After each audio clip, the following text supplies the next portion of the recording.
actually, when she was born, was kind of worst case prognosis.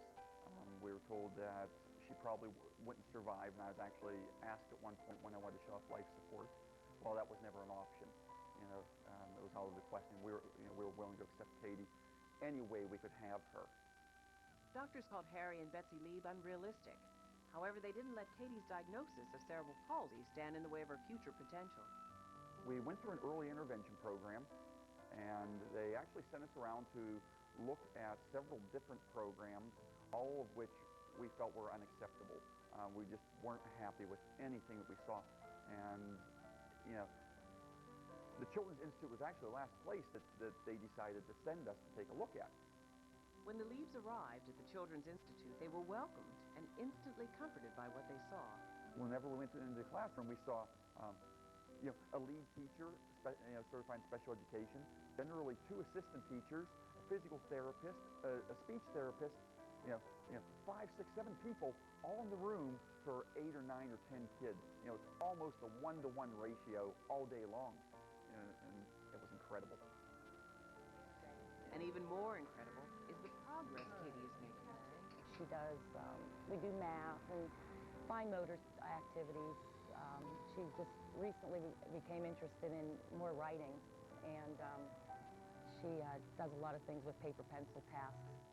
And, thanks to technology, Katie is also developing an extensive vocabulary.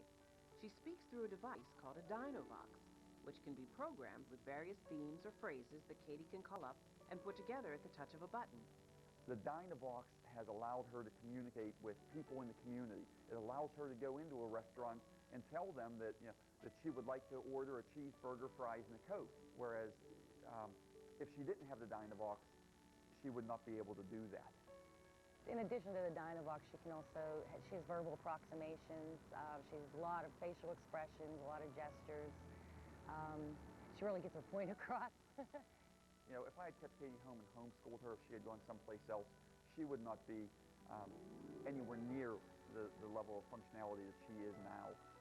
She receives physical therapy, occupational therapy, aqua therapy, speech therapy, music therapy, as well as her academic curriculum, here at the school. And I could not have even done this for her at home. In addition to that, we have the adaptations and the equipment and the materials to provide to her that just, like I said, just keeps improving her independence. And I know that her parents have just loved watching her grow over these years. She's just constantly made progress. I wouldn't want to even speculate on where Katie's development would be if we didn't have the Children's Institute. The Children's Institute has become such a big part of not only Katie's life, but our lives as her parents and the lives of our children. It means the world to us to have the parents be able to assist us like that, because we don't always know what the skills are like at home, and a lot of times they're real different from home and school. And just having that support from them has been really important, and I've really appreciated all their help these past 3 years.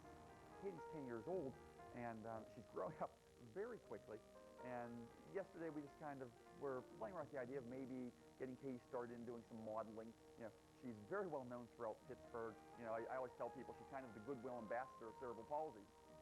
And this is only the beginning of the road ahead of Katie.